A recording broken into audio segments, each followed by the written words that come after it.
Oh là là.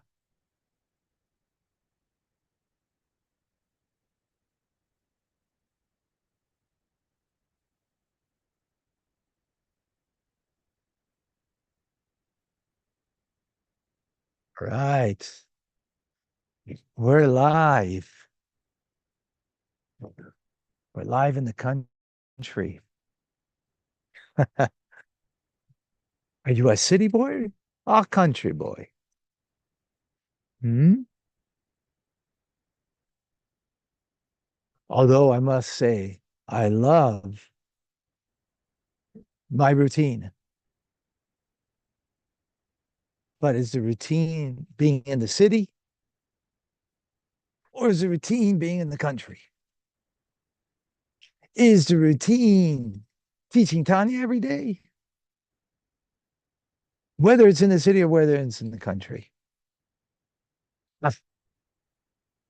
So my routine, love of teaching, teaching Torah, and to teach the Torah wherever it is, city, country, Amen. So be it. So be it. We all have a portion in our lives. Hmm. Just want to tell Instagrammers, I'm, my phone's going to die in a minute. So you might want to go. I'm on TikTok right now, YouTube, Facebook. So go wherever you can because we want to make sure you continue. So we all got a portion. Excuse me. Seeing is believing. Gotta see a little better.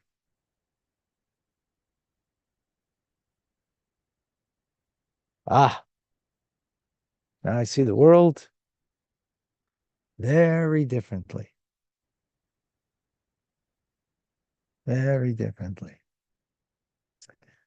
Usually my glasses are not tinted, but being out in the daylight, they get tinted.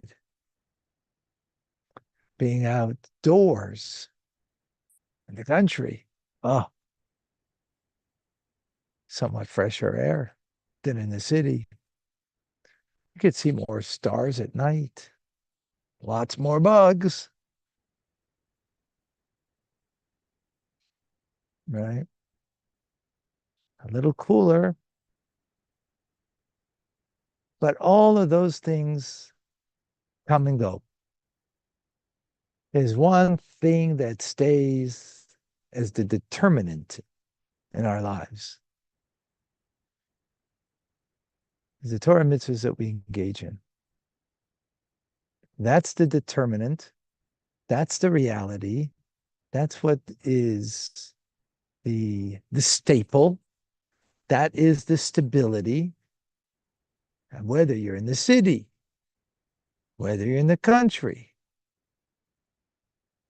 whether you have tinted glasses, whether you have non-tinted glasses, all of that doesn't really matter. Welcome to Tanya Today. I'm Rabbi Ronnie Fine, coming in from the country, where it's a privilege and a pleasure to share with you the Tanya. That's the important thing, is that we share what we got. Today we're going to learn something about a lottery. Winning the lottery. Do you feel that you've won the lottery? So usually when you feel that you've won the lottery, it's because you got something Of course, it's someone else didn't get because you won the lottery and not the other person. Is it possible that we all won the lottery? Hmm. I suggest that it is. And I suggest that, well, I suggest, the ultimate Rebbe will suggest that we've all won the lottery. But before you win the lottery, you have to win your portion in life. And what's your portion? Well, our portion is one and one thing only, God Almighty. He's my portion in life. How could God be apportioned? Is because the core essence of God, of course, is indivisible. But God, because he wants a relationship with us, it's a meaningful relationship that it be something that we um, internalize. So he gives us a light of him that can be internalized. That light, 613 of them, powers of divine light, of energy, that I internalize. How do I do that? By every mitzvah that I do. There are 613 commandments in the Torah, 613 lights of God that imbue my soul. And every time I do the mitzvah, whether it's taking a coin and putting into a charity box, whether it's going to visit the sick in the hospital, whether it's eating something for a Jew to eat something kosher, observing the Shabbos, and so on and so forth. Each time I bring a ray of light into my soul, that I have a piece of God, a ray of light of God that is imbuing my soul, that comes from him, from his divine will. As we explained, it's even more than that, in that it is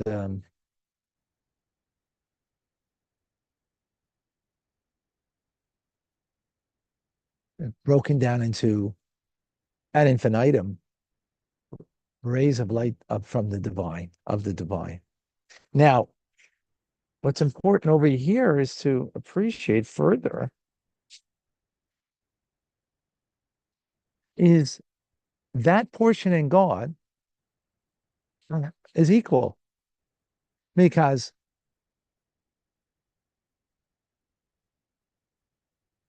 we have an equal obligation in fulfillment of God's Torah.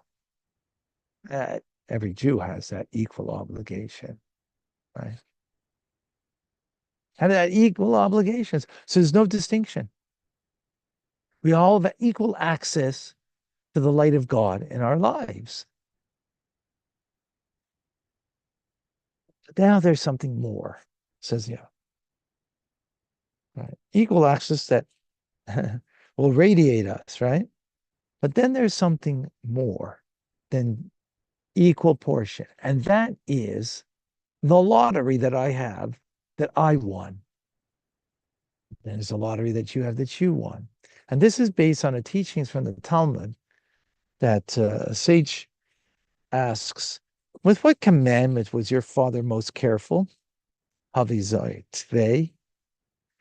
So he went and answered the commandment that he was most careful with was tzitzis, the fringed garment, right?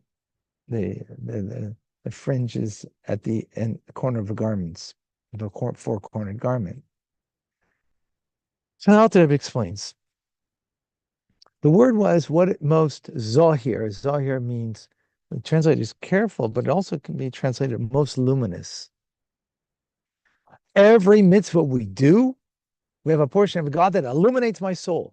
But then I have something that's unique, that's more luminous for me than for you. You have something that's more luminous for you than it is for me. So here in the Talmud says, oh, what was your father's most luminous? Now, did his father keep the other commandments? For sure. And just keep the commandment of the fringes of the garment of tzitzis. He kept all the commandments because we're obliged to. But what was the gateway, What was the thing that was most profound or moving for his father? Was tzitzis. In other words, and why is that? Oh, sorry, rather, why? Just because it's actually not a logical thing. It's something that God dictated, that my soul won a lottery, that what illuminates my soul in particular will be different what illuminates in particular your soul. By the way, just parenthetically, for me, teaching Tanya is definitely something that is luminous in my soul more than might be for other people. Learning Tanya, teaching Tanya, is something particular. Right now, do we all have to learn Tanya? Yes. But for some people, maybe Maimonides' teachings, Rambam speaks to them more. Or what we just finished, Chumash Rashi, is more illuminating their soul in those teachings. That's possible, which is okay. Why should mine be one thing over another? Just because it's a lottery. That's what God illuminated my soul with. Illuminated in the Talmud, asking what was so special. What it was your father's specialty? He kept all the commandments, and that's what it means. What was he most careful of? Most illuminated with? Everything we need to be illuminating our lives, right?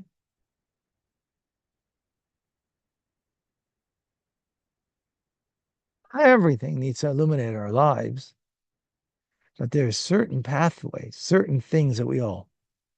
So what comes out over here is something unbelievable. We all There's one Torah that was given to the Jewish people, 613 commandments. There's 7 Noahide laws for the nations of the world, right? So we all have what we need to do, that there's an equalizer. At the same time, we need to know that there's something unique that God needs me to find within me. What illuminates my soul mostly? So some of you might be, acts of loving kindness. I know people that they're in the hospital every day helping patients, volunteering, not, but it doesn't have to be volunteering, by the way. It could be maybe that's your job. Maybe you're a nurse. And for you, what's especially illuminating of your soul is to be there for someone in a time of their need. Or maybe that's that's your, the gateway for all the other mitzvahs to go through that particular mitzvah. Another person, it might be having guests. They have a beautiful home and they don't care about having a beautiful home for their own comfort. They have a beautiful home, a large table that seats 30 people. And every Shabbos, they got an open house. Are people like that in Crown Heights, Brooklyn, New York? Which I invite you all next May to come with me to Shabbat in the Heights with JLI. You come with me. There's some people, wow, that they have people at their table. They didn't even invite them. Someone brought them. They said, because they know it's an open house and this guy doesn't have a place for to eat, or she doesn't have a place for to eat for Friday night. So a guest invited a guest. Usually we think that not so appropriate. Now, whether it's appropriate or not is irrelevant. The point is, there's some people that Shabbos table and having 30 people at their Shabbos table, they do every week because that's what's unique to their soul. They won the lottery, and what illuminates their soul is having a house full of guests on Shabbos. Another person might be just an act of loving kindness that they're just there for an older person who needs to, go out for a walk and doesn't have someone to take him for a walk. And you take him for a walk every day or whatever it is. But we all need to find what is unique in my divine service that is illuminating my soul. Now, it can't be, it's not golf. It's not sports. It's not going out for picnics and having a good time. I enjoy going out to eat, making a picnic, right? That's self-serving. That's not God. That's not God's mitzvah. It has to be God's thing. God's thing. His mitzvah. 613 commandments. No chayt laws are 7. Has to be God's thing that he needs from us, that he has commanded us. That is what we need to find in our lives. What is particular to me? Now, that doesn't, again, just to reinforce and restate, that doesn't mean we don't engage in the other mitzvahs. Oh, I love having guests over, so, giving charity, I'm not so, I'm not so careful. I don't pray so much because, I'm a sociable guy. So, prayer, no, you got to pray. You got to give charity. You got to, for a Jew who needs to keep kosher. And it can't be just, I just love having guests. Or I love to, just to be kind. No, no, no, no. Everything else has to be fulfilled. At the same time, what illuminates your soul? Anybody want to share?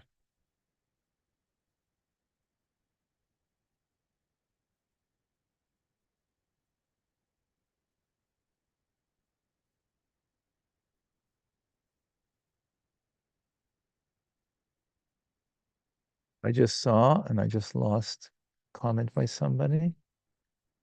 Trying to find it.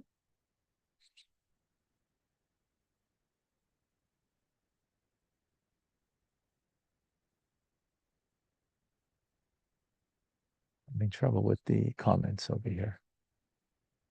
Helping others because the best self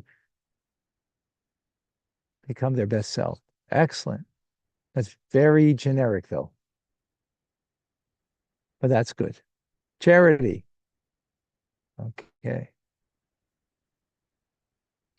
Sharing Tanya and Hasidus. Oba. Excellent. So you have multiple purposes. Of course, there's multiple things that you need to do in life. That's not the question over here. But there needs to be something that is particularly illuminates your soul. That, you are really, tantalizes your neshama, your soul. Right? Could it be many things? Yeah. But a lottery is, try to find that one thing. Again, it's not excluding anything else, remember. I'm going to make sure we're clear about that. Okay.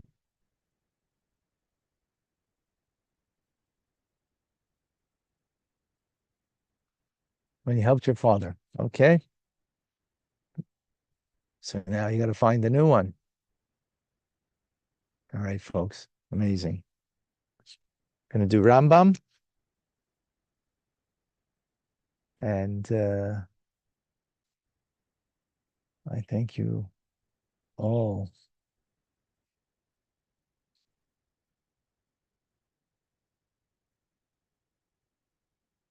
I found more I know, it seems the less I know. We're all hungry for the truth, just to dwell on it. June, thank you. June is in Australia. You know what? It's very true. The more we learn, the more we come to a realization how little we know. That's called real learning. Yeah, we come to a realization. Thought I knew a lot. I come to that realization. Yes. By the way, excuse me, sorry. We don't choose the path. It's a lottery. Do you lose? You choose numbers, but you don't choose to win. Who wins the lottery? You don't choose it. So likewise over here, you don't choose it. Oh, I think that's my grandchildren. Maybe we can say, come have them say it. Yes. They're a little bashful. Um, so it's not you're picking the path. The path picks you. Okay. The path picks you. Thank you, Davida, for right. Now, can there be several things? For sure, there's several things, but there'll be something unique also. Okay.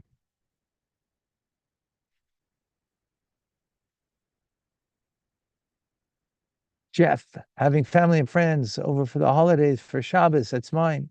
Ah, tefillin, special media videos. Okay. Amazing.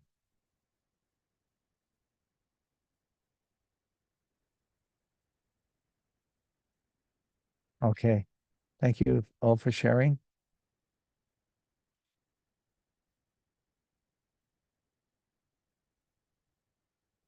I think I saw everything.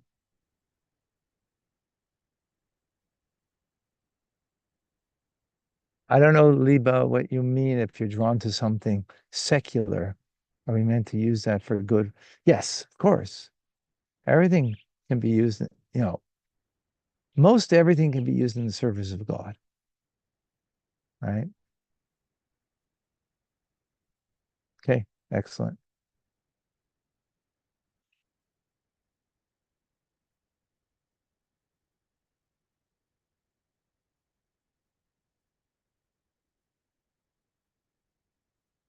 Okay.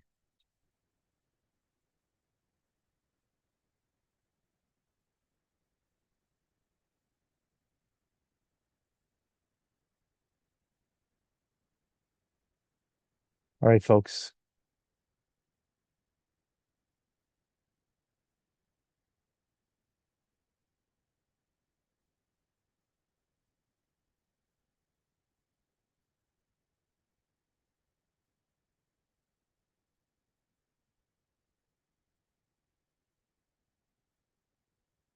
Hmm, having troubles over here. To end.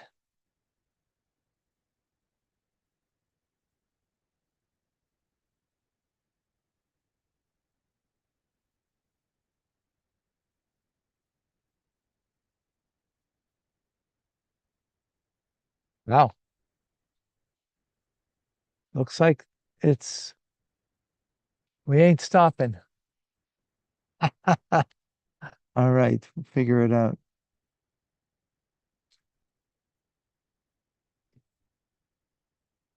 That is weird.